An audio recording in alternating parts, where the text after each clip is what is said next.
بسم اللہ الرحمن الرحیم۔ السلام علیکم ناظرین۔ ایک سمجھدار عورت نے اپنی بیٹی کو رخصت کرتے وقت کچھ مفید نصیحتیں کی جو ہر رخصت ہونے والی بیٹی کے نئے گھر کو امن کا گوارا بنا سکتی ہیں۔ اے بیٹی، تو ایک دوست ماحول اور وطن سے دور اجنبی ماحول میں جا رہی ہے جسے تو جانتی نہیں، ایک ایسے ساتھی کے ہاں تجھے جانا ہے جس کے ساتھ تم مانوس نہیں۔ میری چند باتیں یاد رکھنا۔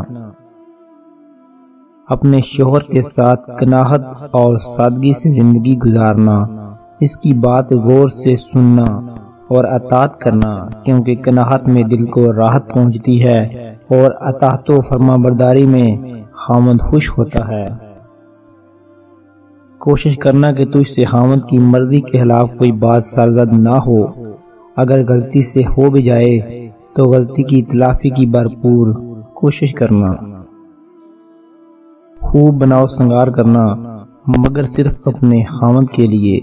تیرا خاوند تجھے صاف ستھرے اور مہک لباس میں ہی ملبوس دیکھے۔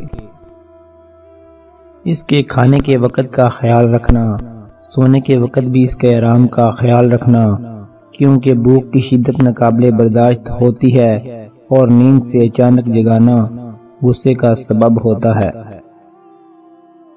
ہمیشہ اس کے مال کی حفاظت کرنا، یعنی اس کو اپنا مال سمجھنا اور اسے صحیح جگہ خرچ کرنا، فضول خرچی سے بچتے رہنا۔ اللہ تعالیٰ تجھے اپنی رحمت کے سائے میں رکھے اور تم دونوں کے دلوں میں ایک دوسرے کی محبت ڈال دے۔ اللہ تعالیٰ ہر بیٹی کے نصیب کو اچھا کرے، آمین۔